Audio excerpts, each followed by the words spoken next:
Bine v-am găsit, dragii mei, la horoscopul aferent lunii iulie. Eu sunt Ana Fotescu și vă invit să-mi rămâneți aproape în cele ce urmează pentru a afla cum vă vor influența evenimentele astrale ale lunii ce urmează parcursul. De asemenea, vă invit să urmăriți și videourile aferente semnelor zodiacale în care aveți ascendentul și luna amplasate în harta natală, bineînțeles dacă vă cunoașteți aceste elemente, pentru că în modul acesta veți putea obține o imagine cât mai amplă asupra modului în care parcursul vostru se va desfășura în luna iulie. De asemenea, vreau să vă informez că acesta este un horoscop general, un horoscop informativ. Pentru analize detaliate, pentru analize individuale, vă invit să accesați secțiunea magazin a site-ului meu www.terapieprin-astrologie.ro, unde veți găsi toate serviciile astrologice puse la dispoziție de mine pentru voi.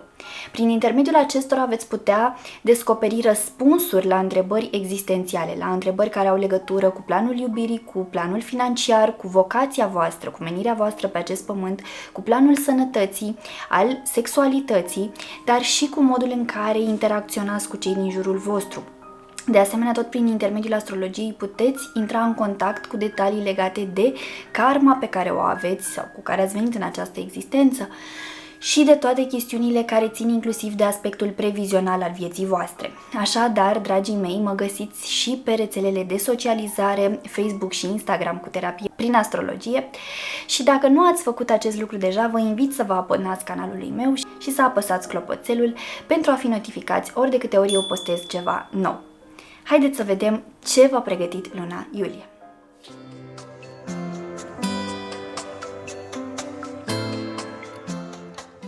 Bun găsit, dragi nativei zodiei Taur, bine ați revenit la horoscopul aferent lunii iulie. Acest video este pentru cei dintre voi care v-ați născut în acest semn zodiacal, dar și pentru cei dintre voi care aveți ascendentul și luna amplasate în zodia Taur, sau dacă doriți să urmăriți acest video în cazul în care aveți pe cineva apropiat născut în acest semn zodiacal. Dragilor, așa cum v-am obișnuit, vom discuta despre începutul, mijlocul și finalul de lună. Pentru voi începutul de lună este unul intens, pentru că luna vă va tranzita semnul zodiacal în intervalul 1-2 iulie. Așadar, luna va forma acolo, va tranzita semnul vostru zodiacal și se va întâlni cu Marte și cu Uranus, ceea ce înseamnă că va activa în segmentul acțiunilor și în segmentul schimbărilor, al noutății, ceva profund în interiorul vostru. Pentru unii dintre voi s-ar putea să apară niște schimbări spontane, la nivel de context, la nivel de locație, la nivel de mentalitate. Unii dintre voi vă puteți schimba perspectiva subit asupra vieții în general. De asemenea, pentru unii dintre voi poate apărea o călătorie neașteptată, da? Un drum neașteptat. Fie că este un drum în interes de serviciu, fie că este un drum în interes personal, cert este că poate apărea spontan o ocazie de a călători. Mai mult decât atât, atenție la felul în care vă gestionați partea de fapte, de acțiuni, pentru că puteți avea tendința să fiți un pic impulsiv, deși nu este o caracteristică aferentă zodiei voastre, însă cu luna care tranzitează semnul vostru și care amplifică sfera emoțională, care amplifică tot ce are legătură cu nervozitatea, melancolia, poate anumite nemulțumiri, da? Indiferent despre ce este vorba, aveți grijă să nu cumva să acționați impulsiv. Cu Marte în semnul vostru zodiacal, oricum, acțiunile în general sunt așezate, sunt calculate, sunt planificate, sunt organizate, sunt cu o tentă extrem de pragmatică. Așa că partea interesantă este că luna vine și aduce așa un soi de inedit, da? Vă scoate puțin din zona de confort, da? Din acel, să zic așa, chenar în care v-ați băgat singuri. Începutul de lună este ok pentru că se apropie luna de faza de lună nouă ce va avea loc în zodia Rac pe data de 6 iulie. Așadar, vorbim aici de posibilitatea unor noi începuturi. Prin urmare, dacă, așa cum am spus, dacă vreți să începeți ceva nou, dacă vreți să vă înscrieți la un curs nou, dacă vreți să faceți ceva ce poate ați amânat de ceva timp încoace sau n-ați avut curaj să faceți acest lucru sau n-ați avut timp, indiferent despre ce este vorba, acum pe început de lună poate că a venit momentul să mișcați ceva în acest sens și să vă ascultați sufletul, să vă îndreptați către pasiunea voastră, către ceea ce vă animă inima. Deci încercați pe cât posibil să vă canalizați atenția, focusul, energia pe chestiuni pragmatice, dar încărcate de emoție. Deci puneți suflet în ceea ce faceți.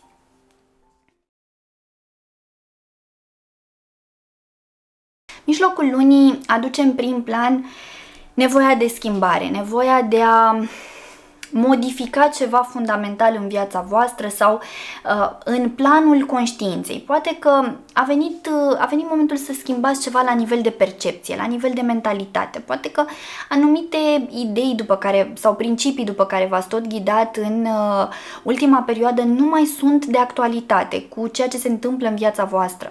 Poate că acele frici pe care le-ați avut cu privire la a schimba ceva în viața voastră, ceva fundamental, fie că vorbim de locul de muncă, fie că vorbim de spațiul locativ, da? Poate că să vă mutați din oraș, din țară, sau să vă schimbați locuința, sau să vindeți mașina. Cert este că a venit momentul să luați în considerare mult mai serios această idee de schimbare, să reflectați mai clar asupra ei, dar mai mult decât atât este un moment bun în care să acționați. Sunteți încurajați de Marte în semnul vostru zodiacal să treceți la acțiune, sunteți încurajați de energia lui Uranus care vine cu noutate, care vine cu potențialul schimbării în viața voastră. Atenție totuși la modul în care alegeți să vă exprimați, la modul în care comunicați, în care dacă voi v-ați hotărât să faceți o schimbare, iar schimbarea aceasta influențează persoane apropiate vouă, este important să vă alegeți cu grijă cuvintele în momentul în care îi înștiințați și pe ceilalți în legătură cu inițiativa voastră sau cu deciziile voastre, astfel încât să nu iscați conflicte, pentru că puteți avea tendința să aveți așa un soi de aer de superioritate, da? Eu am decis, eu mi-am luat această hotărâre, te pun și pe tine în tema asta, ești de acord? Bine, nu, oricum o să facem așa.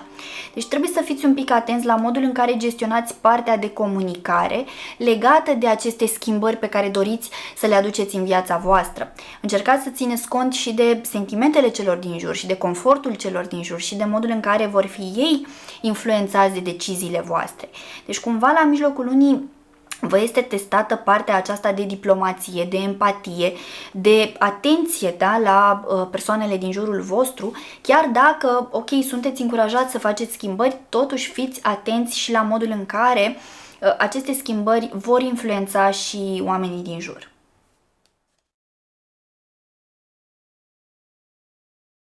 Pentru voi finalul de lună este tot unul intens pentru că luna vă va tranzita din nou semnul zodiacal, de această dată în intervalul 28-29 iulie.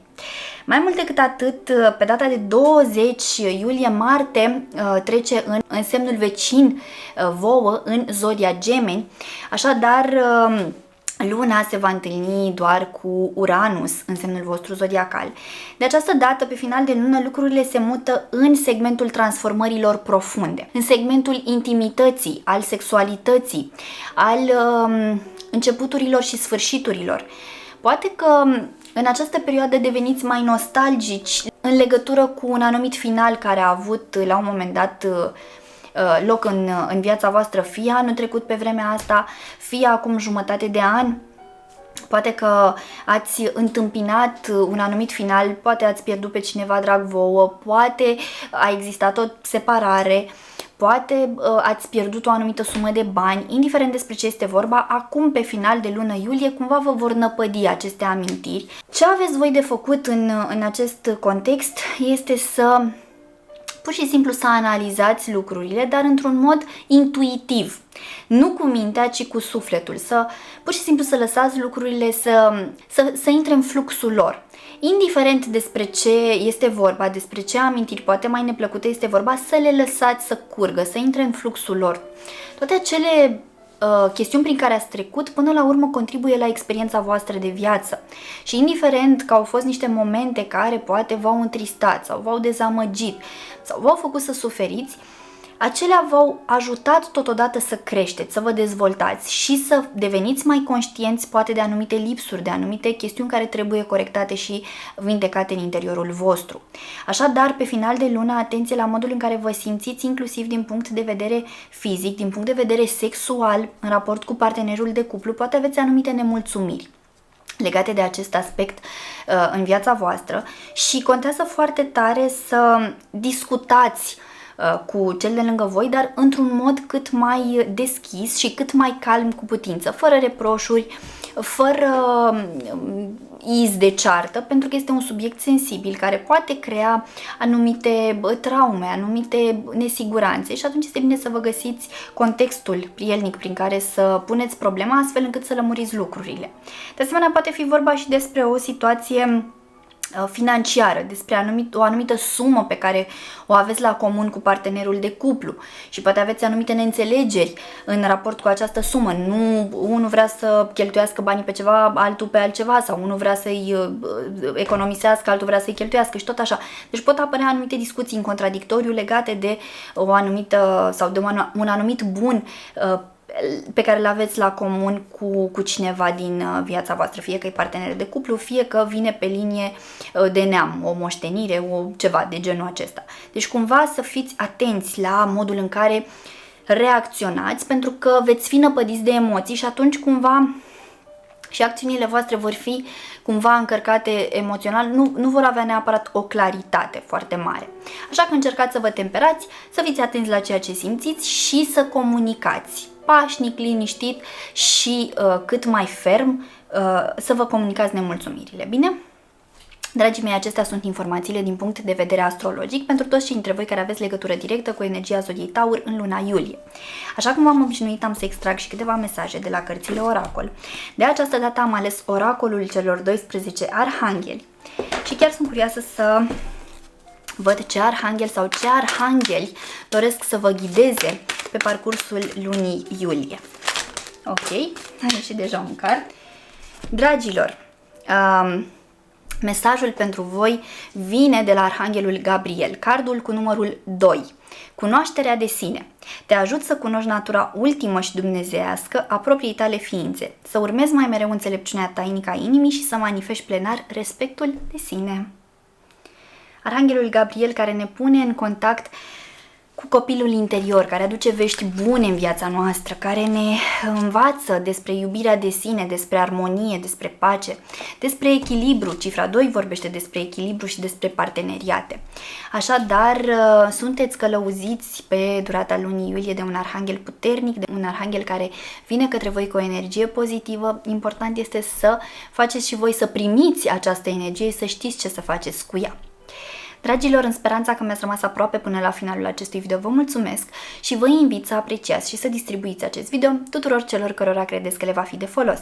Vă doresc ca luna iulie să aducă în viețile voastre toate binecuvântările de care aveți nevoie. Vă pup, vă îmbrățișez și pe data viitoare. Pa, pa!